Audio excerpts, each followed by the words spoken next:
যারা কাউকে হারিয়ে খুব ডিপ্রেশনে আছে, এই গল্পটা তাদের জন্য।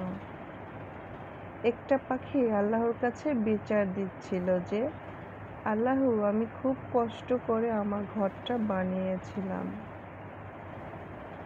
তুমি তুফান দিয়ে ঘরটা উড়িয়ে দিলে, কেন করলে? আল্লাহ তখন উত্তরে বলেছিল, তুমি যখন ঘুমাচ্ছিলে তখন একটা সাপ ঘরে ঢুকেছিল তোমায় খাওয়ার জন্য, তাই আমি তুফান দিয়ে তোমার ঘরটা উড়িয়ে দিলাম। আমাদের জীবন থেকে কিছু মানুষ কেড়ে নেয়, এই জন্যই যেন তারা আমাদের ক্ষতির কারণ না হয়। আলহামদুলিল্লাহ, একমাত্র আল্লাহ পাকই উত্তম পরিকল্পনাকারী। ভাগ্যর দোষ। চায়ের দোকানে এক স্মার্ট ছেলেকে দেখে এক ভদ্রলোক জিজ্ঞেস করলো, তুমি এত সুন্দর হয়ে চা বিক্রি করো, অন্য কিছু করতে পারো না? ছেলেটি বলল, সাহেব, ভাগ্যর দোষ। সাহেব বলল, ভাগ্য বলে কিছু নেই, কর্মই আসল।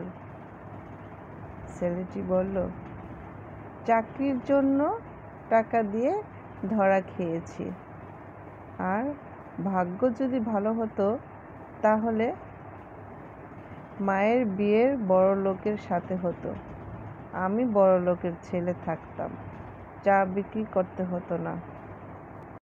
গুণীজনের কিছু উক্তি ভালো লাগলো, তাই আপনাদের সাথে শেয়ার করলাম। হয়তো অনেকেই জানেন, অনেকে দেখেছেন, অনেকে পড়েছেন, অনেকের এই কথাগুলো ভালো লাগে। তো আমারও এই গুণীজনের কথাগুলো ভালো লাগে, তা মাঝে মাঝে আমি আপনাদের সাথে শেয়ার করি।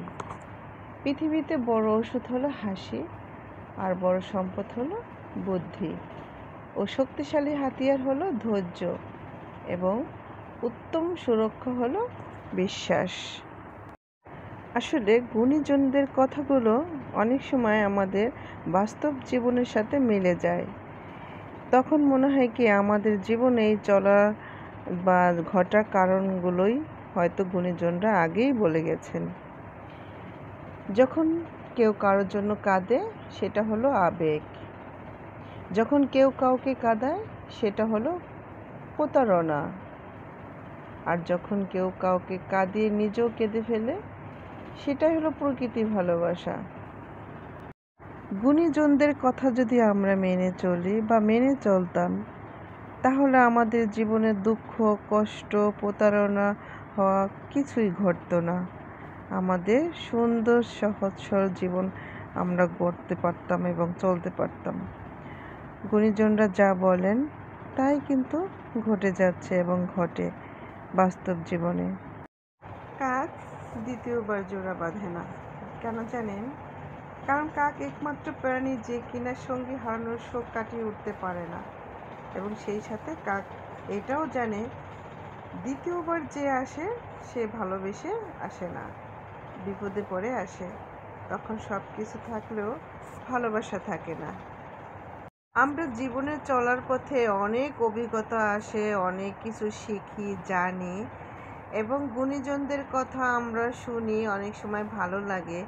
তখন মনে হয় কি ওইগুলো হচ্ছে আমাদের জ্ঞান দিচ্ছে, ওগুলো আমরা মেনে চলি না। যখন ওই জিনিসগুলো আমাদের জীবনে ঘটে যায়, তখন আমরা উপলব্ধি করতে পারি যে এই কথাগুলো গুণীজন ঠিক বলছে।